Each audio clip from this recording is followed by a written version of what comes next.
పార్వతీపురం మన్యం జిల్లా గుమ్మలక్ష్మీపురం మండల కేంద్రంలో సమగ్ర గిరిజన అభివృద్ధి సంస్థ ఆధ్వర్యంలోని పోస్ట్ మెట్రిక్ బాలుర వసతి గృహంలో వాటర్ నాణ్యత లేని భోజనం అందిస్తున్నారనే ఆరోపణలు వినిపిస్తున్నాయి. హాస్టల్లో వడ్డిస్తున్న ఆహారం రుచి లేకపోవడంతో పాటు నాణ్యత ప్రమాణాలకు తగ్గట్లుగా లేదని విద్యార్థులు ఆవేదన వ్యక్తం చేస్తున్నారు.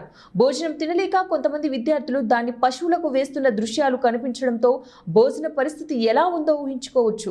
ఈ విషయమై తల్లిదండ్రులు తీవ్ర ఆందోళన వ్యక్తం చేస్తున్నారు. ఇలాంటి భోజనం కొనసాగితే పిల్లలకు అనారోగ్య సమస్యలు తలెత్తే ప్రమాదం ఉందని అంటూ ఆవేదన వ్యక్తం చేశారు. హాస్టల్లో భోజన నాణ్యతపై వెంటనే చర్యలు తీసుకోవాలని కోరుతున్నారు. అదే సమయంలో విద్యార్థి సంఘ నాయకులు, గిరిజన సంఘ నాయకులు వీళ్ళు స్పందిస్తూ పోస్ట్ మెట్రిక్ హాస్టల్ వార్డెన్పై కఠిన చర్యలు తీసుకోవాలని డిమాండ్ చేస్తున్నారు.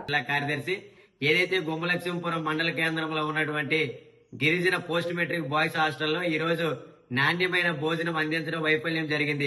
రుచికరమైన భోజనం అందించకపోవడం వల్లే ఈ రోజు విద్యార్థులు తినవలసిన భోజనం ఈ రోజు పశువులకు ఆహారంగా మారే పరిస్థితి ఏర్పడింది. ఎందుకోసం అంటే ఈ రోజు గిరిజన విద్యా సంస్థల్లోనే అనేక మంది విద్యార్థులు మృత్యువాత పడుతున్నప్పటికీ కూడా ఈ రోజు నాణ్యమైన భోజనం అందించడంలో ఎందుకు వైఫల్యం జరుగుతుందని ఏఎస్ఎఫ్ ప్రశ్నిస్తా ఉన్నాం. ఈ రోజు అధికారుల యొక్క పర్యవేక్షణ పూర్తి స్థాయిలో లోపం జరగబట్టే ఈ రోజు విద్యార్థులకి నాణ్యమైన భోజనం అందించడంలో వైఫల్యం జరుగుతుందని ఏఐఎస్ఎఫ్ గా తెలియజేస్తా ఉన్నా. అలాగే ఈ రోజు గిరిజన విద్యార్థులు అమాయక విద్యార్థులు అని చెప్పేసి గిరిజన విద్యార్థులకి ఇలా చేయడం సరికాదు.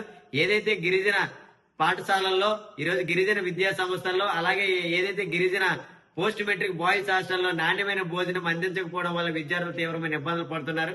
కాబట్టి మెనూ ప్రకారంగా భోజనం అమలయ్యే విధంగా హాస్టల్లో మెనూ సక్రంగా లేదండి.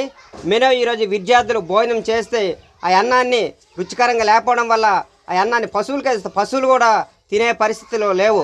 ఎందుకంటే అధికారులేమో ముస్తాబ్ ప్రోగ్రాం మీద పడిపోయి అధికారుల పర్యవేక్షణ ఉందో లేదో అధికార యంత్రాంగం ఆలోచన చేయాలి.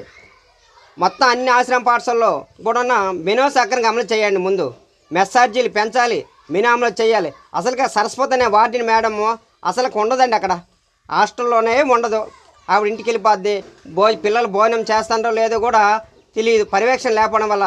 అలాగే ఈ మధ్యకాలంలో విద్యార్థులు మన జిల్లాలోనే దగ్గర 17 మంది విద్యార్థులు అనారోగ్యం గురై చనిపోయారు. ఈరోజు ఇట్లాంటి భోజనాలు పెడితే పిల్లలకు ఏ రకంగా ఆరోగ్యం ఉంటుందండి? ఎందుకంటే